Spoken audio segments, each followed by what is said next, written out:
All right. So welcome back. Now, in this particular video, I'm going to talk to you a little bit about how you can make sales using WhatsApp group.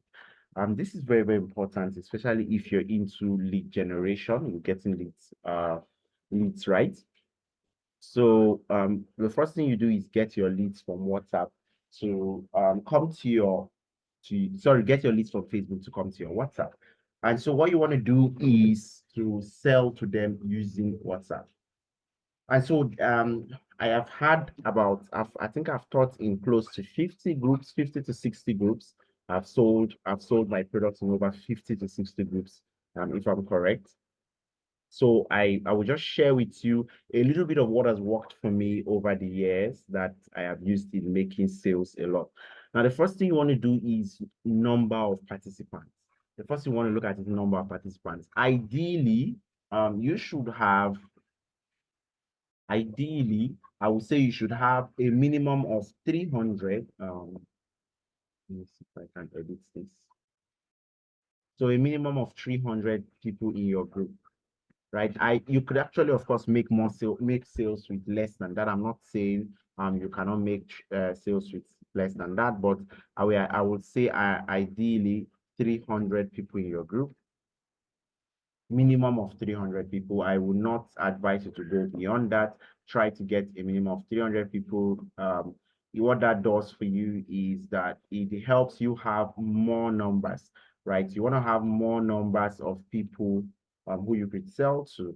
And so 300 is a very, very good number. I basically do not like to run my ads or my classes until I have at least 300 people in my group. But of course, the rule of thumb here is that the more people you have, the more sales you can make.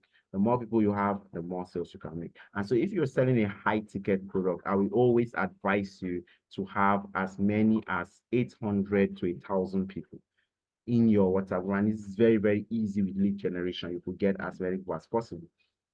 All right. Now, the next thing you want to do is post authority building content, authority type of content before your class. So what do we mean by authority type of content? These are content that showcases that you're an expert in where you are. So this could be testimonials. This could be results you've gotten for yourself. And this could be your social media profile. Right? These are the three things I like to post very well: results, testimonials, and social media profile. What you basically why I usually recommend this here is that when you post this stuff, people already start to see that what you're telling them is possible, right? People start to see that what you're telling them is possible. You're not just blabbing to them something that cannot work, right? You're telling them something that they can see is possible. So you do want to. um, All right. So you do want to have them in this frame of mind where they believe that this stuff is possible. Okay. So you want to post this so that they know what they are getting, so they know what they are having, so they know that you're giving them something that's working and other people have gotten results with it. But apart from that, you want to show them your social media profile so you have a bond with them, right? You want them to trust you, so you have a bond with them. You want them to get to trust you. Very, very important. So these are some of the things I like to post at least once or twice a daily before your class. Then another very important thing I think I did not add here is duration. Do not allow your class spend a lot of time before you hold your class, right? So ideally, I will say you want to have your class you want to generate leads for 5 days before you have your class, maximum of 5 days. Don't let it go longer than 5 days. You will notice that once it goes longer than 5 days, you've added people since day one, day two, day three, day four. You've not had your class day five. You will notice that people start getting impatient and they start leaving, and you don't want that because it's costing you money to get each person to be there. So you want to ensure that your class holds before day five or on day five. Do not let it exceed that so that people don't start leaving. Ideally, you should be aiming to get to a point where you can host your class by day 3, which means from day 1 to day 3, you should have generated your 300 plus people and you can hold your class immediately. Now, what happens is that people are still in a hot mood. They remember why they added themselves to the group and they remember why they are there in the group. They want to still learn. They are still under the hot mood of why they joined. You've noticed that if you can't do that, where you're getting people to, in a very short while, you're able to hold your class, even if it's 100 people you have and you hold your class, you will convert more in that class because a lot of people will attend compared to when you move that class over a long distance of time. Let's say you've been adding people to the class for the last 2 weeks. Some of the people who came in week 1 will completely forget why they were in that class. And so they will not even attend the day you're making your offer, you're teaching, right? So you do not want that to happen. Ideally, if you could go 3 days, that's fine. Most of the time, people will remember why they added themselves to that group within the last 3 days. Now, the next thing, so let me just write that down. So time duration of the class. So because most of you will be getting this particular you'll be getting this particular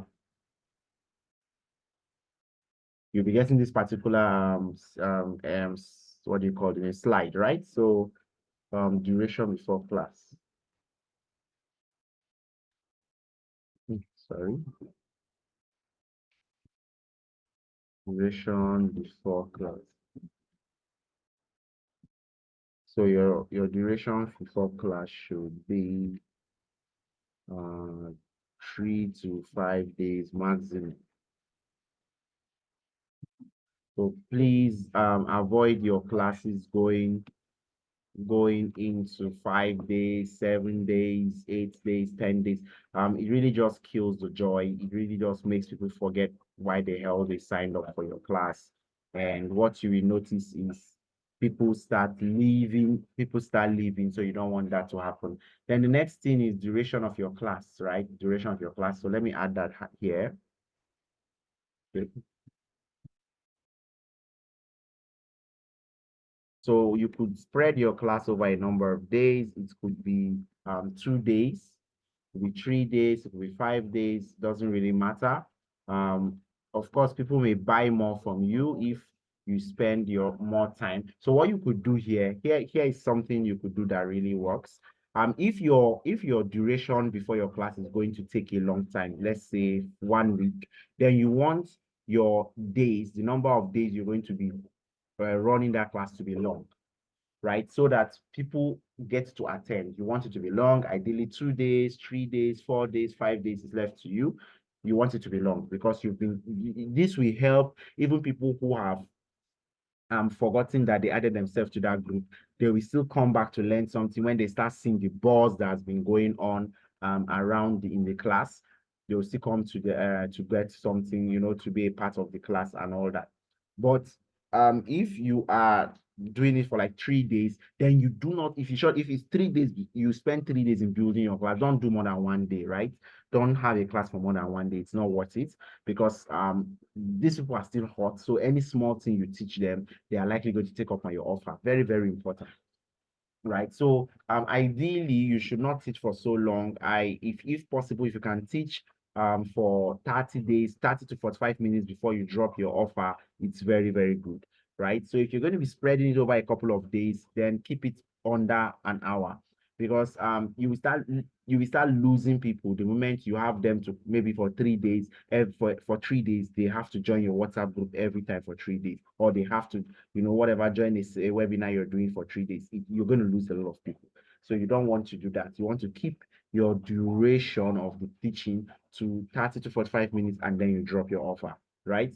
Then so very, very important thing as well, you want to combine voice notes, you want to combine pictures, you want to put text and videos. You don't want to just use text. You don't want to use just voice note, voiceover. You want to combine it, right?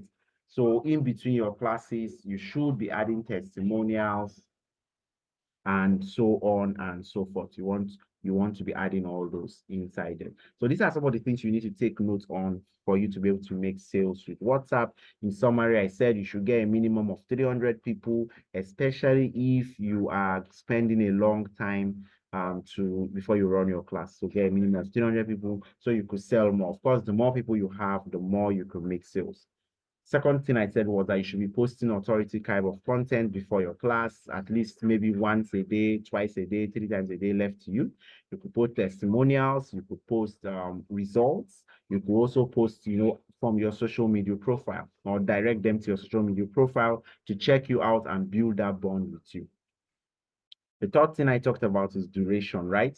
So I explained that if you are going to run your ads, you're going to fill up your class, don't take so long to do it, maximum of 5 days, ideally 3 days, and then, run your class. I went on to say that if you're running your class for, I went on to say that if you are, okay, so, all right. So definitely what you want to do is that if you are going to be running your ads for a longer period of time before you teach, you want to ensure that you have more people in your class, that's number one, and then you teach for shorter periods of time. But ideally, if you were going to run your ads for 3 days, then even the number of people, as long as I will say if you're running for your ads maybe for 3 days, if you fill up your class for only 3 days, then if you get 100 people, they are very likely to convert because they are still very, very hot. Then I also spoke about duration. I said you should teach for at least 30 to 45 minutes before you drop your offer. Teach for around 30 to 45 minutes. You shouldn't make it too long, right? The longer it is, you start to lose people and people start to leave and all that. Then I also spoke about you combining voice notes, pictures, text, and videos. Do not use only just one type of medium. Then I explained that the more testimonials you have, the better, because people see themselves in other people's successes, right? They believe that, okay, if A can do it, then it can work for me. If B can do it, then it can work for me, and it will help you sell. Without testimonials, you're more likely going to lose the battle. All right. So this is that regarding how to make sales with WhatsApp. In the next video, I'm going to tell you more about how you can do follow up with WhatsApp.